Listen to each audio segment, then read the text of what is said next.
Hello，大家好，我是 Susan， 欢迎来到我的花园。今天的节目我们继续2025年月季春花的表现。时间来到了4月的最后一个星期。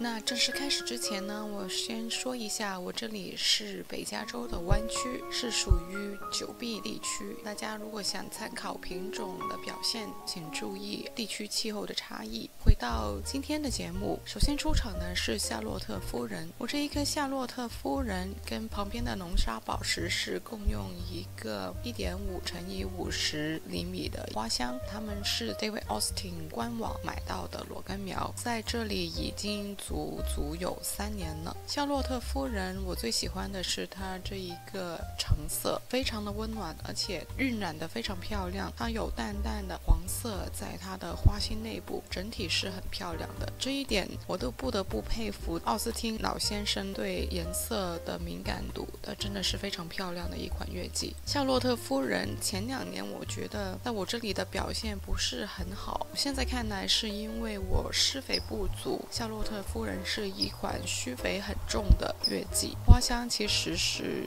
已经很委屈它了，最好的话是能够地栽。不过它在我这里有一个问题，就是不是很耐晒，可能是因为它是在花箱里面，它的根系无法舒展，因此也没有办法吸收到很多水分的缘故吧。接下来看到的是黄金庆典。上一期节目我有说过，黄金庆典真的很漂亮，但是它在我这一个全阳的区域，它的持花时间是非常的短的。在它后面的这一个非常漂亮的是伊芙伯爵，伊芙伯爵的大花加上浓香是非常的抢眼。不过今年也许是因为我把它与一棵金鱼草种在一起吧，金鱼草吸收了很多的水分，因此呢，今年我发现伊芙伯爵持花时间即使是在春天也没有很长，但我记得我第1年种它的时候轻松超过1个星期，因此呢，我觉得持花时间还是跟种植的介质以及整个环境是息息相关的。接下来我们看到的是全阳的盆栽区域，映入眼帘的这一个非常漂亮的是奥斯汀婚礼切花系列 Constance。 康斯坦斯它是一款多头的玫瑰，我相信市售的话应该是把它的其他负蕾去掉了，自然生长的话它是一枝多头，因此也导致它的花径没有特别的大。但我个人认为它在奥斯汀的众多切花月季里面，它的长势以及抗病是非常突出，非常优秀的。4月底，这是我修剪焦糖古董之前的一个影像，在花的后期能够看到有一些粉色的晒斑。从这个角度看，黄金庆典和哥白梨铁线莲还是非常的漂亮。镜头现在来到了另外一个区域 Perfect Moment 完美时刻。这个完美时刻是前房主种植在这里的一个茶香月季，时间最少20年以上了。它是非常的省心，每年都能够如期开放。它热烈而温暖的颜色也是院子里的一大亮点。它是这种双色晕染的效果，外层的花瓣太阳晒到的位置会呈现更深的橙红色，里面是黄色。随着镜头的推移，我们看一下现在我家背阴区域现在的状况。现在看到的这一个是肯特公主。肯特公主是奥斯汀里面它的花算是非常的大，我觉得它是一款需要全阳的月季，在半阴的区域它并没有很好的表现，我应该会在今年冬天把它挖出来更替为其他的月季品种。4月的最后1周，达西布塞尔依然开得正盛。继续往前看到的这一棵是 Colette 已经1个多星期了，它其实还没有完全到达它的盛花期。我很喜欢它这种杏色与粉色的柔和，非常的柔美。大家可以看到它其实还有许多花苞没有盛开。Colette 它的单花持花时间其实不长，在春天大概就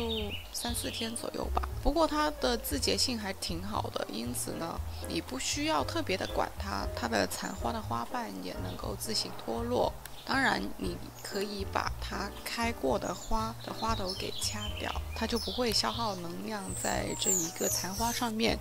能够更快更好的开出新的花来。接着往前看到的这一个是我的背阴月季花圃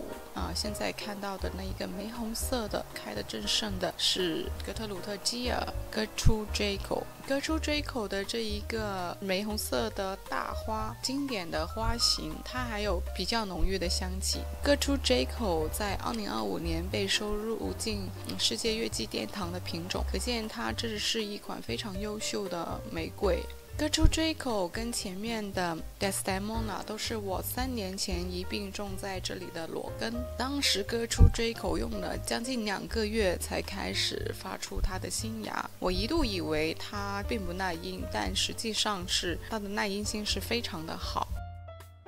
罗尔德达尔的花蕾还在孕育当中，但旁边的奥利维亚现在正是它的盛花期。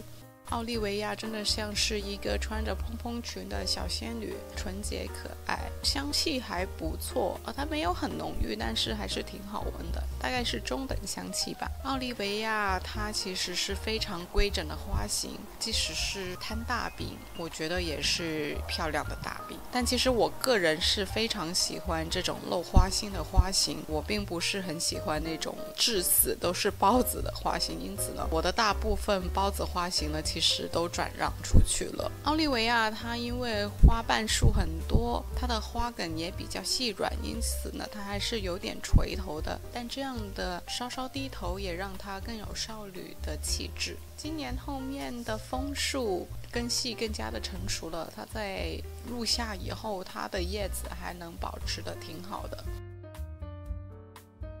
戴斯德蒙纳所在的这个一个位置，其实它接受的日照时间是非常的短，应该在春天不超过3个小时，2-3个小时吧。因此可以发现它有许多土长的枝条。我们也可以观察，如果你家的月季它的枝条是土长的话，那很可能是意味着这一个区域的光照是不足的。我们再回看这一片背阴的区域，可以看到我去年其实更换了一些植物，包括这一个绣球是新种植下去的，这个绣球是蓝色吕乌，在4月最后1周已经在孕育花苞了。安妮公主正是盛花期，非常惊讶这一颗安妮公主，我是今年完全没有施肥，它就是住在一个5加仑的盆里，但是我惊讶于它居然还开得那么好，我是一点都没有施肥。我想其中一个原因是安妮公主我放了相当比例的原土，而不是营养土。我现在在想，为什么地栽可以省心？就是说地栽它是靠什么去给它提供养分呢？我觉得土壤当中里面所包含的微生物以及一些菌落是为植物持续提供营养的一个关键。小昆虫呀、微生物呀，它们是不停地分解落到地上的枯枝败叶，然后持续的为土地增加营养。我觉得这一个是非常自然的过程，因此我从这里受到了一些启发，就是说我们在用盆栽去种植植物的时候，添加一定的原土，这样的话为它提供一个更模拟地栽的环境，也许会更加省心。随着镜头我们看到的这一棵是 Cocoloco， 它现在是刚刚开放，它的盛花期要到5月以后。从这个角度回看我的院子，随着时间的推移，花茎也日渐成熟，因此我今年其实没有进行很多的更替和打理，也有不错的效果。接下来是我全阳的盆栽区域，现在看到的这一颗非常漂亮的双色月季是奥斯汀的切花月季 Edith。达西，它跟达西布塞尔是有一个类似的名字，但这是一款婚礼的月季，抗性很好，复花也很快的品种，我觉得它也适合庭院种植。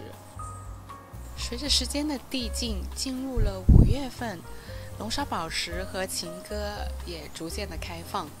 那就让我们在下期节目继续看一下他们的优异表现吧。今天的节目就到这里，我们下期再见，拜拜。